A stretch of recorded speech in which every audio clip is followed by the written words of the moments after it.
Frequent intravenous infusions and blood tests, often required in medical treatment, present a special challenge.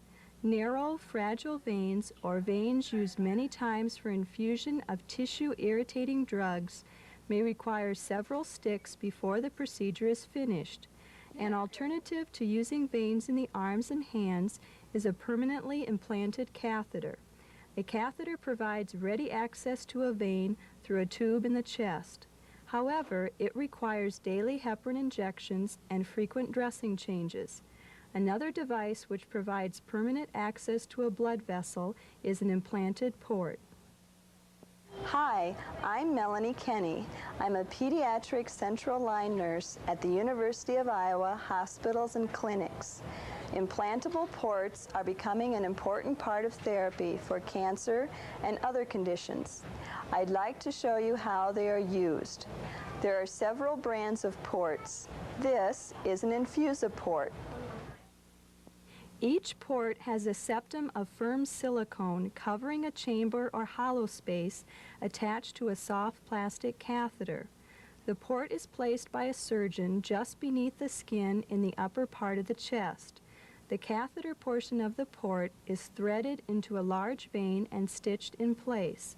Once implanted, the port is not visible but can be felt as a lump under the skin. It is still necessary to stick the needle through the skin when accessing the port. However, the large septum on the port means only one needle stick is needed. If many infusions are to be given, the needle may be left in place with a dressing over it for 1 week. The type of needle used with an implanted port is called a Huber needle. Huber needles have special tips designed to slice the port septum instead of coring it. This allows the septum to reseal after the needle is removed. Accessing the port is a simple procedure. Whether you are inserting a needle to start an infusion, to draw blood, or to inject a routine dose of heparin when the port is not in frequent use, the preparation is the same. First, wash your hands. Because the implanted port gives access to a major blood vessel, it is extremely important to eliminate any source of infection. Next, gather all the equipment you will need. If you are accessing the port to inject a routine dose of heparin, you will need a betadine pad, an alcohol pad, one 5 cc syringe with a 22 gauge needle, heparin 100 units per cc strength, 1 straight Huber needle, 3 betadine swab sticks, 2 hydrogen peroxide soaked 4x4 pads, 2 dry 4x4 pads, and a 2x2 pad.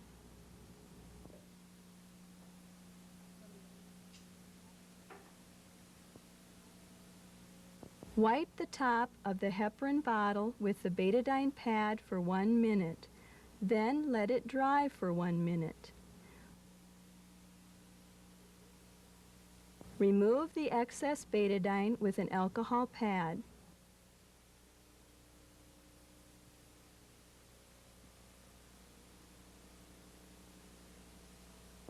Using the 22 gauge needle, draw 5 cc's of heparin into the syringe.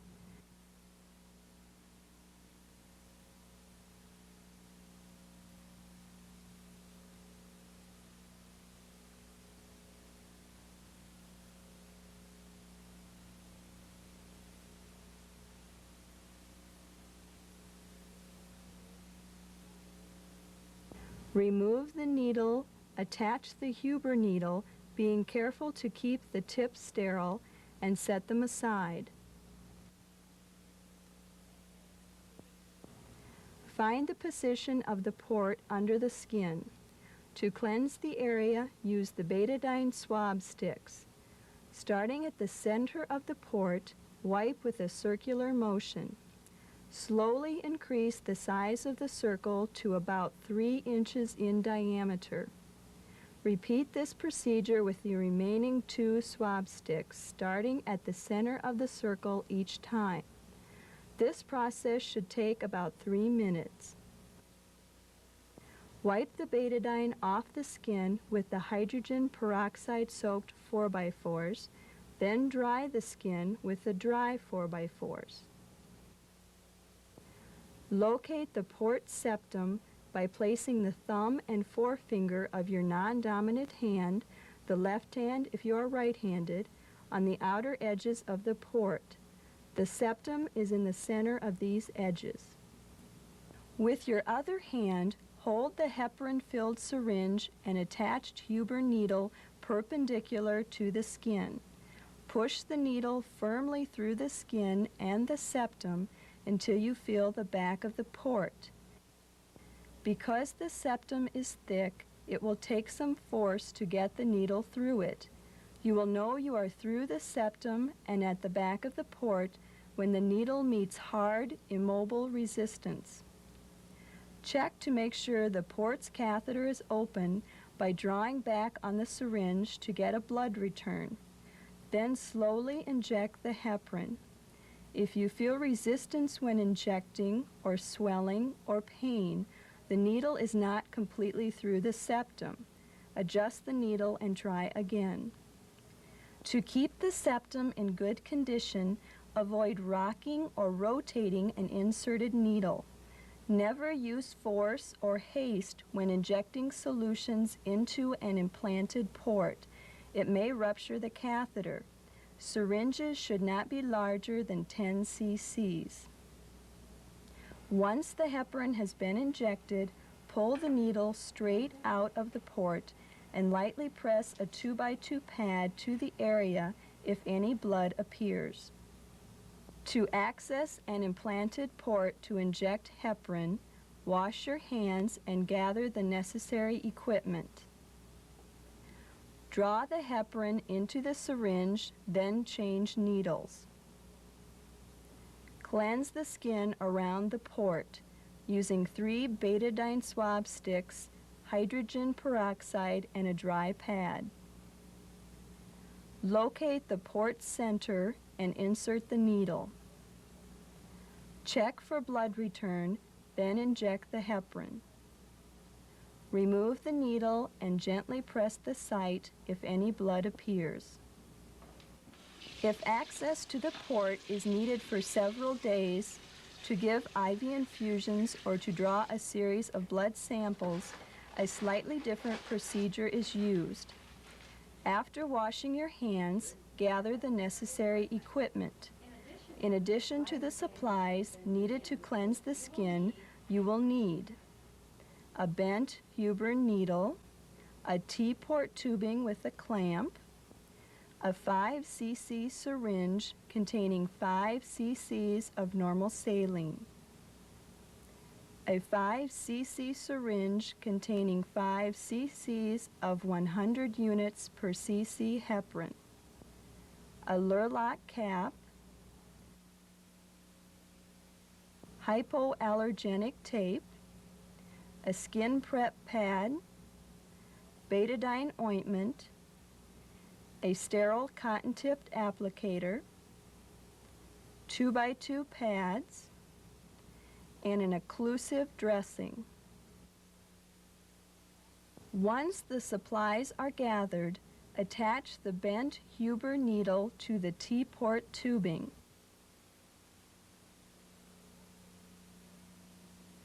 Using the normal saline-filled syringe, flush the tubing and the needle to expel the air, then close the clamp. Be sure to keep the needle tip sterile.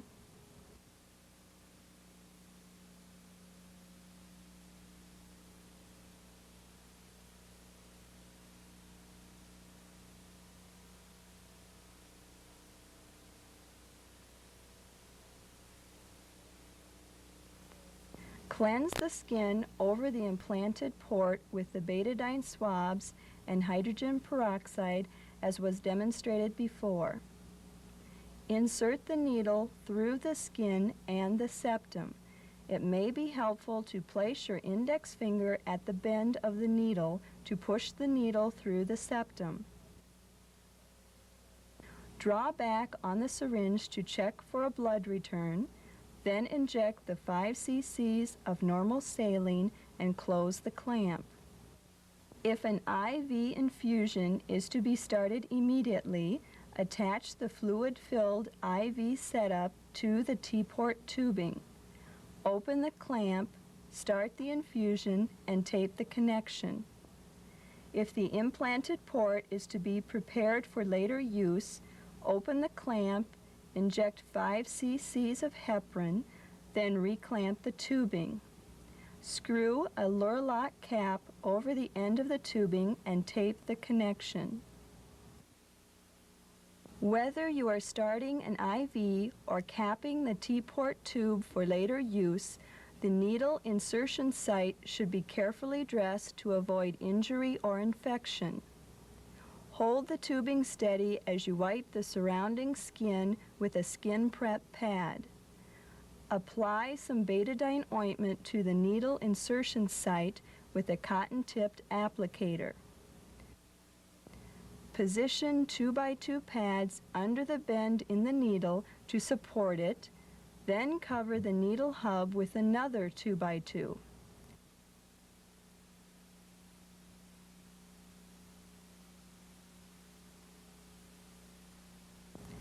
Cover the entire area with an occlusive dressing. Anchor the T-tubing catheter to the dressing and the skin with hypoallergenic tape. Check the insertion site regularly for signs of infiltration, infection, or irritation. If no problems arise, a Huber needle can remain covered and inserted in an implanted port for up to 1 week. Once an implanted port is in place and the incisions have healed, there are no special restrictions. Shower, swim, and participate in the activities you enjoy.